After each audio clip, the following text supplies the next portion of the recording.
Hey guys, guess whose flight got canceled on Christmas Day?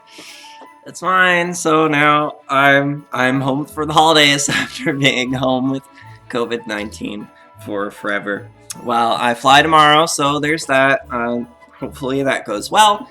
But I figured, hey, since I'm stuck here with nothing to do, well, even my wife is traveling. I might as well talk about the amazing music in these games, because we know how much I love them. The Kingdom Hearts games have some of my favorite music of all time. I really think they're at the top of video game music in general. They've really got the best. But, you know, when people talk about Kingdom Hearts music, usually they wind up talking about stuff like Dearly Beloved or Destati, you know, stuff like the menu music, cutscene music, maybe now and then a boss song will be mentioned like Vector to the Heavens. But what never gets talked about is the world music, which actually I think is the best that Kingdom Hearts has to offer. Yoko Shimomura really went all out with the music for each of the worlds that you visit in the Kingdom Hearts series. Especially this one, Kingdom Hearts 2 and Dream Drop Distance, which I neglected to grab my copy of.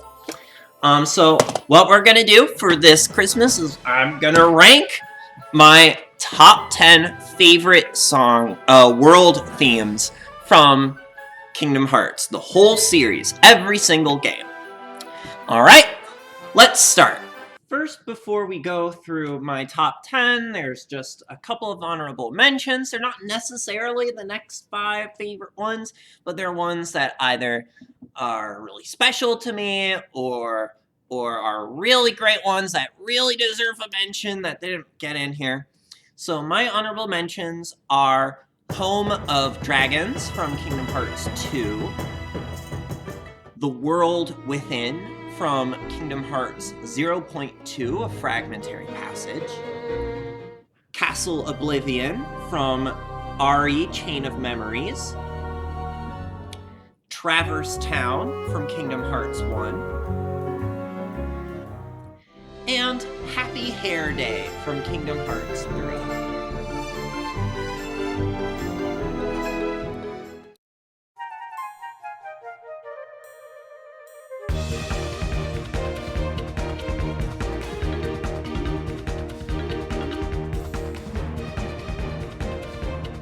So, first is One for All from Dream Drop Distance. This super upbeat tune sounds like it's something for the Mario & Luigi series, which Yoko Shimomura was also the lead composer for. It's fun, upbeat, and gets you moving. While it's supposed to represent the Three Musketeers film, when I listen to it, I often imagine that this is what a Mario world in Kingdom Hearts would sound like. If only.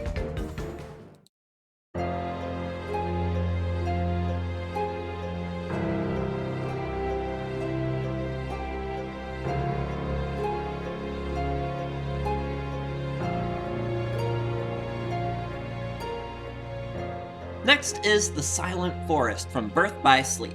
The first time you hear this song, it's like an emotional wrecking ball. I wish I could say it was the most beautiful field theme in gaming, but there are others on this list that are even more beautiful. The beautiful sax, English horn, it could be an oboe, but it seems a little low. I'm not sure what instrument it is, but that instrument, the main melody of the song, whatever's playing that, combined with the harpsichord, creates a sweeping melody that you just have to stop and listen to before you keep playing.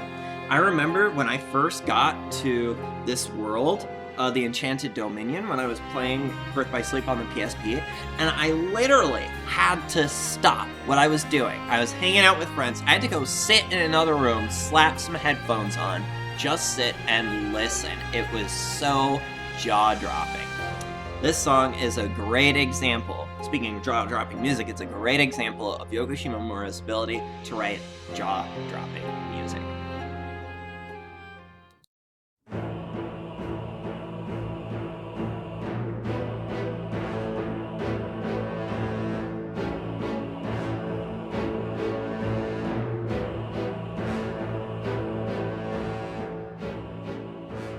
Next up is Mount Olympus from Kingdom Hearts 3. This song is everything that I wanted a Hercules world to sound like. Oh, Hercules is one of my favorite Disney films. I've dreamed for years of finally being able to explore Thebes and Mount Olympus. As if you watched my Kingdom Hearts 3 Let's Play or review, you probably know already.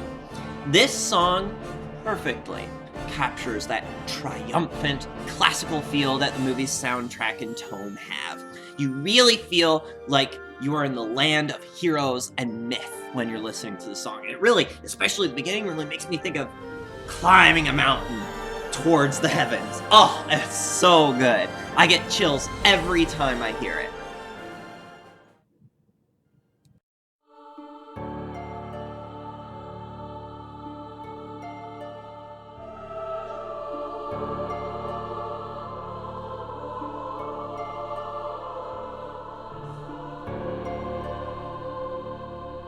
Next is End of the World from Kingdom Hearts 1. The haunting beauty of this song cannot be understated. It makes you think of far-gone times, nostalgic memories, and dreams. Maybe even dreams that you've had 10 years ago. It has an impartial solemnness to it that neither sounds friendly nor evil. Instead, it sounds longing and a little sad. To me, it captures the first Kingdom Hearts game's heavyweight and magical tone. When I was a kid, I always liked to think of this world as the Fantasia world because of Bald Mountain, and I still think of that movie when I hear this song to this day. But usually what I think of the most when I hear the song is that world terminus area where you go from world to world to world that you've already been to, fight a couple of Heartless, move on to the next one. When you go to those worlds that you've already been to, the song gives it kind of this real sad tinge to it. Like, oh yeah, I've been here before, and the world's ending now, and this is our one last look at this before we move on. It's good stuff. Very beautiful.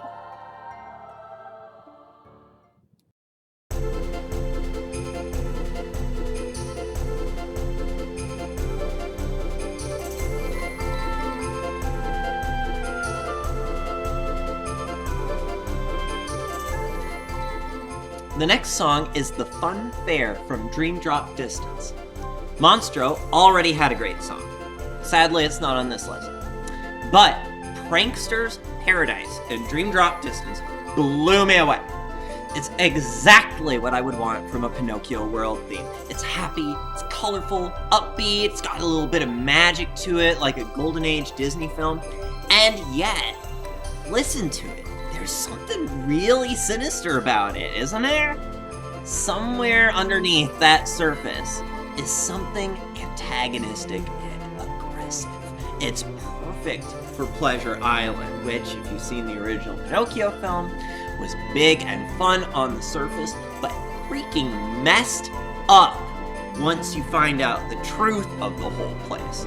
I like to listen to the song when I want to feel that duality between light and darkness. It's real cheerful, real upbeat, but oh, I love how sinister it is under that surface.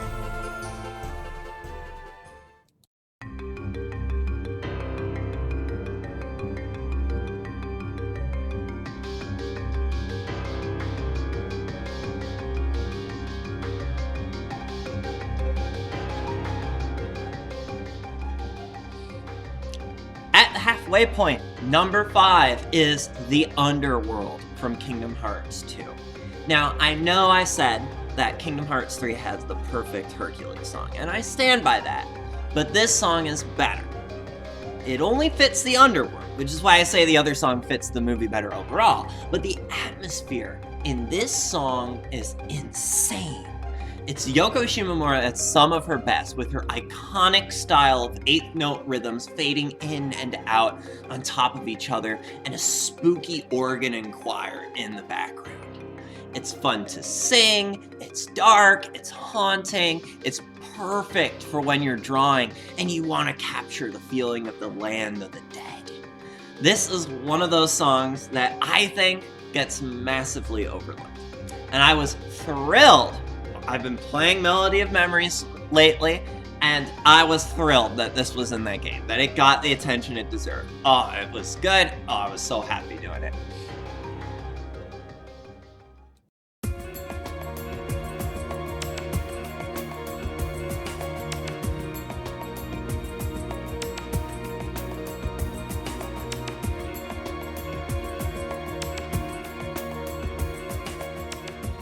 In the number 4 place is the Cavern of Remembrance from Kingdom Hearts 2, which technically isn't a world song, but still kind of fills that niche, so I'm counting it. It's another song featuring those Shimomura 8th note lines that she does so well.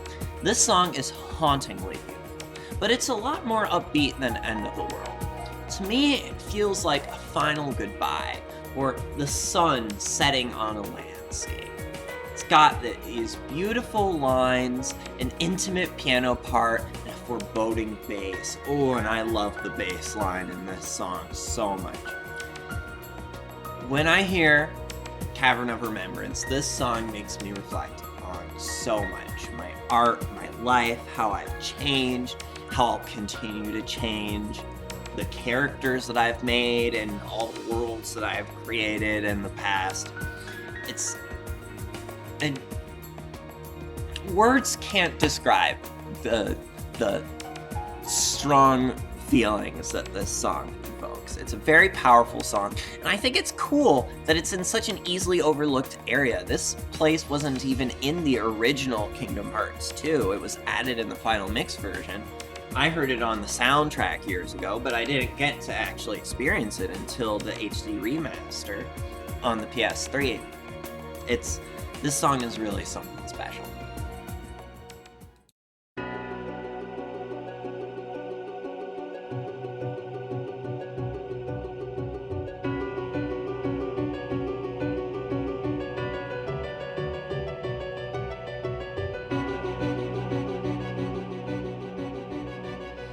Getting the bronze medal is a song I'm sure everybody knew would be on this list.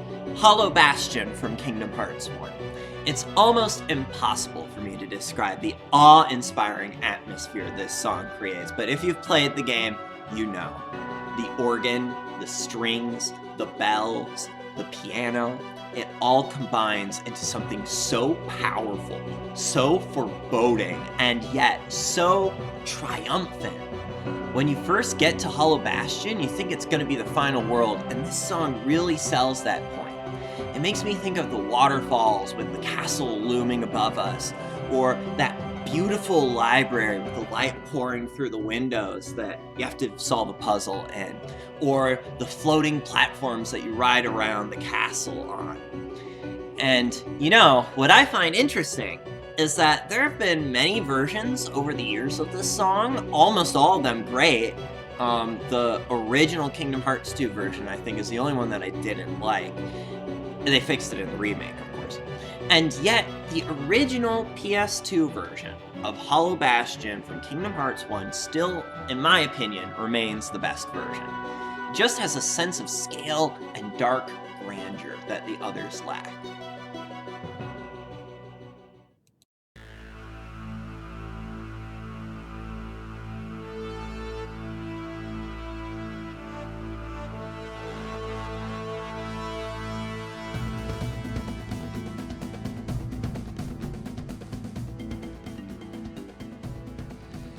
Getting the silver medal is Adventures in the Savannah from Kingdom Hearts 2. I'm sure this one is a surprise on the list. People don't talk about this song at all. But from the moment the song starts, you know you're in for a good time. The song combines 3 great ideas. First, there's a buzzy drone. I don't know what it is. It almost feels like a didgeridoo, but that would be the wrong continent. I'm sure it's something else. But it's great. Then there's this great drum rhythm that gets you moving, gets you dancing around. And then there's this triumphant melody whose style harkens back to Hans Zimmer's score for The Lion King. I love singing along to it. It's great for a car. The whole song is great for a car ride, especially when you're driving through a national park or wildlife sanctuary. It just it makes you feel alive, you know? It always makes me smile, especially once it gets towards the looping point and that drone comes back in after all the grooving you've been doing. Oh, that's so good. It's one of those songs that just makes you wish you were there. Like, you could be scampering around like an acrobatic lion, kicking ass and drifting in circles in the Savannah, you know, like I'm sure everybody's done in the Pride Lands. It's so good. And you never hear people talking about this song. It feels kind of like a hidden gem too. Seriously, if you haven't listened to this song on repeat with headphones, you gotta check it out. It's an experience.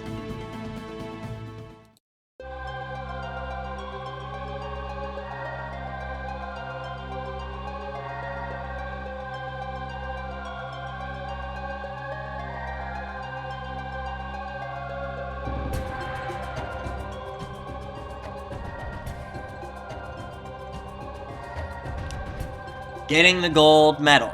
The best song in the series with the best music is Sacred Moon from Kingdom Hearts 2. It takes something really special to top the songs so far on this list.